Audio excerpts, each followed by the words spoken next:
Hi, this is John Reed. I'm back at Sapphire Now, but this podcast isn't really about Sapphire Now, but I'm rejoined by Brian Dennett. How's it going? Good. We just taped a 30-minute podcast on Sapphire Now that should be all the review you could ever want, I would hope.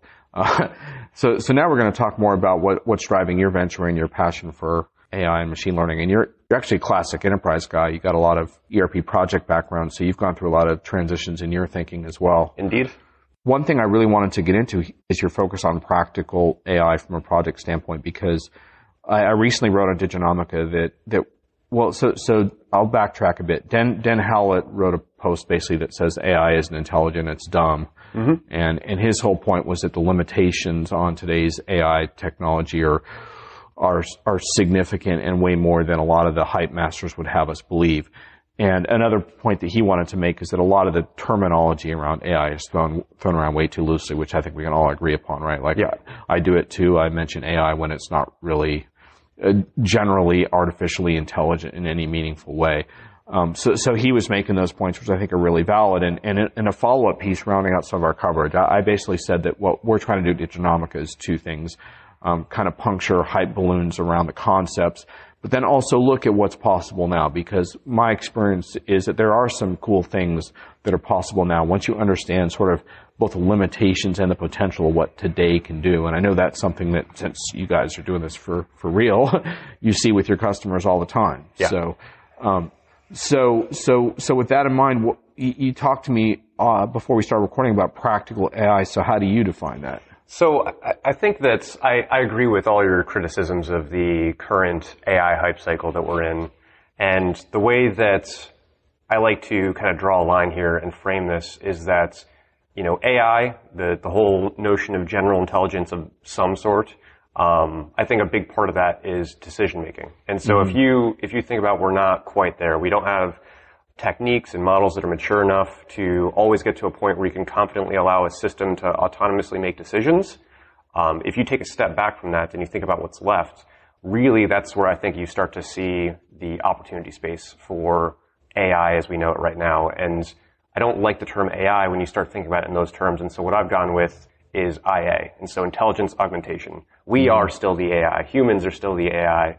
And so what AI tooling can do is empower the human. And so AI techniques are really good at taking complex data and figuring out good ways to package that in bite-sized digestible chunks and make humans more effective at making decisions. And that was really one of the core tenets behind what we were looking for when we decided to start a startup.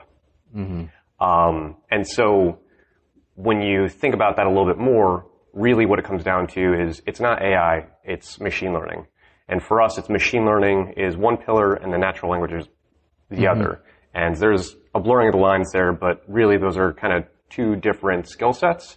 And the one that most people are interested in is the machine learning. And machine learning, to just elaborate a little bit more in terms of definitions, I do think that there's been a lot of debate, if you're a machine learning practitioner, of what really is machine learning right now, because statistical modeling has existed forever. A lot of these algorithms have been around for decades or longer. And so really what's happening is machine learning, in my opinion, is the umbrella term under which all these different mathematical techniques from all these different disciplines are being revisited with fresh eyes. And I think from that perspective... And fresh computing power, right? Like a much greater ability to digest massive data sets and the availability of massive data sets. Those are the key ingredients, right, that kind of make these older... a lot of these are classic tech approaches, but they kind of give a new bite to them, right? Yeah, absolutely. I mean, that's definitely true. I mean, that really was the thing that kind of triggered this whole hype cycle, right? We have more data, more test sets, and more compute in order to actually play around with some of these algorithms at scale and see what the logical conclusion was to some of these algorithms. Yeah. And so you're absolutely right about that has been a big driving force. And so now that we have that compute at our disposal, there really is this opportunity for academia to kind of revisit a lot of old tricks and see what you can do with it. And that is another thing, another core tenet for us is essentially academia has done all this amazing work for, a decade plus. I mean, arguably it's been like since the last AI winter, that academia has been hard at work trying to figure out these ML algorithms, and they made a ton of progress. And not a lot of it has gotten commercialized effectively. And I think that that's starting to happen. And so that's one of the ways we look at this is what has academia kind of honed in on.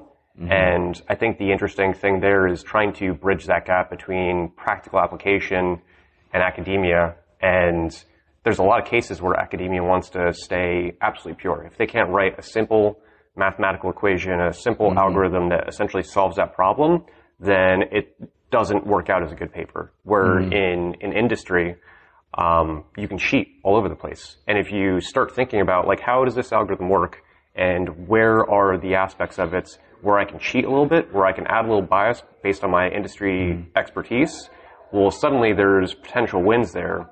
And I think you're going to see more and more and more of that as time goes on. And so I guess that is kind of, in a nutshell, my thinking in terms of the current AI hype cycle and how to kind of step down from that into what I consider practical AI.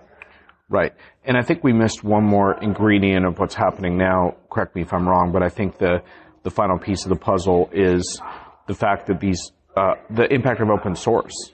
Yes. And the fact that companies like Google have realized that it's all about adoption and ecosystem, and so they need to expose their AI, their machine learning libraries and technology, which makes it possible for startups like yourself to not have to build all that from scratch necessarily. You can consume some of the stuff you need to consume. Yeah. Is that right? Yeah, that's totally fair. And I mean, you're totally right that I should give a lot more credit to the open source community and to some of these organizations that are really releasing these kinds of toolkits, because it really does speed up the ability to go to market with some of these things. The things that you can pick up off the shelf and start gluing together are fantastic and powerful tools. And so it really, it's refreshing to see how much is out there and available, and the communities and the discussions around these things are super helpful. There's a lot of people that are very open about the work that they're doing, and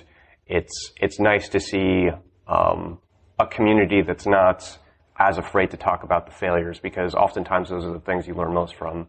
Bottom line, no excuses not to kick ass, basically. Yes, I would agree with that. But there's also trends in play in industry that inspired your company as well. Can you tell us about that? Yeah. So we definitely went through a little bit of a journey of customer discovery to land on what we're doing now at Enable AI. Because if you think about it in terms of, like, we knew that there were opportunities for commercialization in the ML space, and we knew that there were gaps in the value chain there. And so we talked to companies with that in mind. And one thing that's kept on coming up in conversation was this shift towards these more brand-forward organizations with much more brand sensitivity. They were much more customer-centric. There's so much conversation about the customer experience. And so at some point, I ended up having a couple conversations where they were very critical of the current suite of products that are available to solve that part of the problem. Essentially, a lot of the tools out there are still relatively shallow in terms of the way that they analyze that data and the way that they allow you to act upon that data. And so that became the problem space that we latched onto, was this whole idea of market research, of how do you understand the customer voice better? How do you understand how to reach the customer? Who is your customer? Like, who is your potential customer? How is your competitor talking to them versus how you are talking to them? How is your conversation different from the customer conversation? And there aren't good ways to get those answers right now. And so that is basically what we're doing at this point, is building the tooling to allow companies to have the insight into those questions. Yeah, those are really, really tricky questions, and also, like, how to properly act on that data. It was actually a theme of the conference too, in terms of the SAP C4HANA announcement. We're not going to talk about SAP too much, but basically that the customer experience and how to create a good customer experience is really, really important, and especially because so much of it is about retaining customers over time. And if I become disillusioned with my experience, I'm going to leave you. And so how do you, like, properly treat me in various contexts versus other customers who have totally different priorities than me. Right. And it seems like this should be a role where so-called AI can make a difference, right? Yeah, absolutely. And I mean, you see a lot of it already. I mean, there's a lot of competitors in the space. SAP has acquired some of them. Yeah. And I do think that this C4 strategy makes a ton of sense with the market trends happening in that space. I do think that when you think about where ML is being applied to that space, it is a lot in terms of like cohort analysis. So like your click patterns, your open rates on emails, your point of sale data. Yeah. And so that's one layer of data, and it's powerful. It's effective. I mean, if you're not doing it yet, you definitely should be. But we're looking at the next set of data. What's the next set of data that you can marry up against that data and start mapping out correlations? And that's really what we're working on, is basically how do you get that deeper analysis? How do you bring in that next data set to enrich that strategy? And you've had the chance to work with some customers on this, developing this, like co-innovation and stuff? Or? Yeah. So we've been hard at work, really applying engineering rigor to the way we practice machine learning, which I guess is a whole other topic that we could open up on. But yeah, we've essentially gotten ourselves to a position where we're now ready to quickly roll out proof of concepts for customers. And so we're talking to some larger organizations. We're working with one agency. And so really trying to tap into their industry expertise and understand what their customer base is looking for. And we're actively, co-researching the best way to approach the market with them. And would it start with a use case, or would it be more of a goal that we want to have a customer experience kind of machine learning platform where we can build out a bunch of different apps, or is it both? Or so right now it definitely feels a little servicey. And ultimately I think it's kind of funny that the Leonardo playbook is in many ways the playbook we're operating under right now, where the idea is to build out this template, get the 80% way there, build all the tooling we need in order to rapidly run the experiments, and then it just comes down to what comes out of the experiments and how do we, as quickly as possible, be able to apply that to the customer environments. And we're just now getting to the point where we can do that effectively. And so I think it's a very exciting time to say, like, hey, we can build all these different models and we can start stitching these models together. And so now what is the question you're really after? And if we don't know how to answer it yet, we've probably already thought through how to answer it. And so now it's a matter of give us a little bit of extra time to get that last little bit of the machinery in place for our data pipeline to get the answer that you're seeking out. So, yesterday I interviewed a Queensland government, an SAP customer, and they were looking at they wanted to use predictive technologies to better understand taxpayers who are going to go into default and how to address that. And what kinds of questions are you getting from your pilot customers around, like, what kinds of things do they want to solve? Sure. I think that in large part the kinds of questions we're seeing is what is effective. I think that's one of the overarching questions. So marketing is kind of a fuzzy space to operate in, where you can have some confidence, you can do research in various ways to try and get answers, but you never get to a point where you have a truly concrete answer. And so when you work in a space like that, any feedback you can get on did that work, who did it work with, how effective was it, how far did our dollar go? I mean, those are all like super important questions, and they come in a bunch of different shapes, but ultimately the question is, was that effective? And so a lot of what we're working on is how do we measure that? How do we build these better attribution models with these new data sets that we're trying to play with? And we're definitely seeing some promising results there. I don't know if you spent much time on this aspect, but I think it illustrates your point pretty well. I spent a lot of time looking at enterprise buying because in the B2B context especially, it's become pretty complex. And one of the reasons for that is that the buyer is a pretty informed individual. And when you look at the research around this, they spend a fair amount of time, a lot of times doing their own research and education around solutions that they're considering. For example, And they're in contact with all kinds of individuals, right? They're talking to subject matter experts within their organization. So if they're looking at a solution, for example, they might bring their security expert into play. To find out about a solution, they might get a short list from an advisor they trust, or ultimately they might go on a peer review site, or they might read an article from someone like me, or they might be talking to someone like yourself. And what marketers struggle with, and this connects to the sales process too, is how to apply weighted attribution to these things. Mm-hmm. So in other words, like, which of all these various touch points have the most impact on the purchase itself?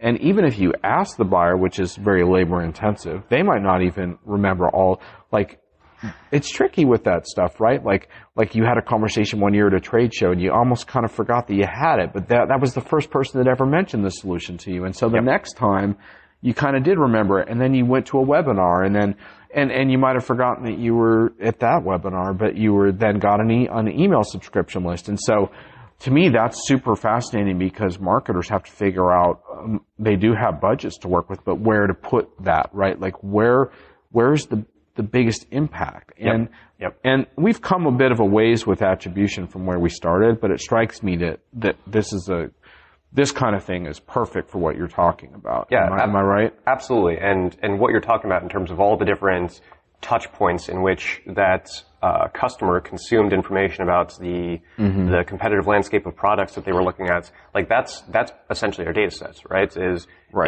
where are these products being talked about? How are they being talked about? Right. And I think one of the interesting things there, if you think about attribution models, is so far we've essentially been focused on the click or on the sale, and we're looking at it in terms of the language. And so how is the customer speaking? And depending on how that customer is speaking, you can probably start to gather some signal about where they learned about it.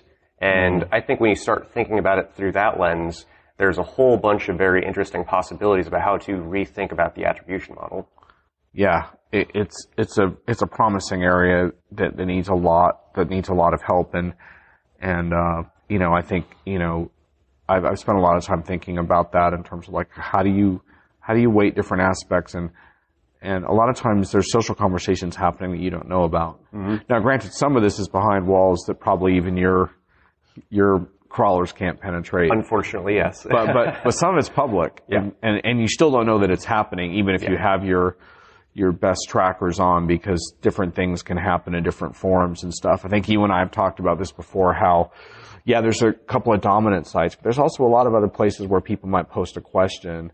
They might give Quora a try, for example, and post a question there. And, that's to me where like a machine learning perspective can really help, because you can crawl all this stuff and then start looking for different patterns. And yeah, absolutely. And I think that that's one thing that is it's extremely exciting, but it's also very daunting. Mm-hmm. And so we've taken the strategy of we will acquire data ourselves when and where necessary to drive projects to completion. Mm-hmm. But ideally, our customer already has the data set that they want to explore and understand. Right. But I do think at some point we or someone else will have to take the big leap to really rethink how you do data acquisition from like almost a social listening perspective. I hate to use that term because social listening to me has become kind of a stagnant industry with a lot of tools that don't go nearly far enough. But I do think that kind of approach applied to all these disparate data sources that you're talking about really leads to some exciting possibilities. Right. So just in terms of for the listeners who are thinking about their own products and where to begin with this stuff, what are you finding as far as when a customer asks you for some advice on there's questions they want to tackle?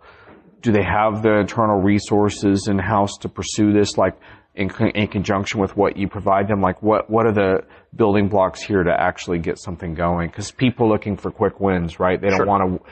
That's one thing we know for sure is they don't want to spend a year building up a team to get this going. Yeah, absolutely. And I do think that is one of the reasons why you've seen so much more traction on the click and point of sale side of things, because it's more structured data, it's more approachable. When you get into the text just gets messy. Natural language processing in general is just kind of a fickle thing. And And so I don't know if there really are a lot of good options for companies to rapidly ramp up. I think going out and collecting that data, having that data set in place, and thinking about it in terms of, data cleansing activities and going back to the master data theme, I think that those things are paramount. But in terms of actually approaching text as a company, like that's maybe one of the few areas where I do think that companies might be wise to just wait for a vendor to come in and tackle the problem. And so really I do think companies right now, it is savvy to just double down on the more concrete numbers that they do have a better understanding of, that they can collect more effectively. And are you able to help companies with the text piece if they want it and stuff like that? If they want to bring in more of the unstructured, that's part of a role you can play? Yeah, I mean, that's essentially what we focus on, what we specialize in. If someone wants us to look at structured data, like something related to pricing, we're happy to approach it, but we understand that text is the daunting thing. You want to deal with the hard and messy part of it. Yeah, because I definitely am of the opinion that as this trend continues of machine learning being brought into businesses, I mean, right now I think the statistic is less than 1% of all businesses have any kind of ML under the hood. And I think that will change and will change rapidly. And so as that does happen, as companies become more savvy, I don't want to be the vendor that's trying to sell them the thing that they can already do. And so I'm thinking about the thing that's actually going to be difficult for them once they start to have some of this expertise. And that's one of the reasons we've really latched onto this natural language processing aspect. And before we wrap, conscious of the fact that we have a little bit of background noise that our listeners are probably getting a little irritated by, even though it's probably better for them than it is for you and me. Before we wrap, just in terms of a company's internal capabilities and talent to work with a firm like yourself, for example, I get the sense that they don't necessarily need data scientists at this point, but it would probably be helpful if they had some savvy sort of data administrator types who are good at surfacing data sets and allowing you to crunch them. Is that kind of how a good way to describe what they should have? Or yeah, I would agree. I think the first step to becoming a ML savvy organization is data engineering. And you can argue that data science and data engineering really do get kind of lumped together, but the data engineering aspect of it is the most important thing right now for companies. You need to think about, how do I make sure that my data is clean and accessible? And if that is the one thing that you focus on, you can still feel like you're checking the box of becoming an ML savvy organization, because that will become the foundation of all future ML strategies. Right. Okay. Well, I think the hallway noise is getting the best of me. I think we're getting a clear message. We need to stop. Any final words? No, I think that for any company that's really interested in this idea of more sophisticated market research, I'd love to hear from them. I'm always happy to have conversations and trade notes and understand what they're thinking about. And then in the broader ML aspect, I mean, I think that the conversation that Diginomica is having is very on point in terms of the way that everyone needs to be thinking about this hype cycle that we're in right now. Agreed. All right. So folks, reach out to us. Let's talk. Let's continue the conversation. Thanks for sharing that, Brian. Thanks, Appreciate John. it.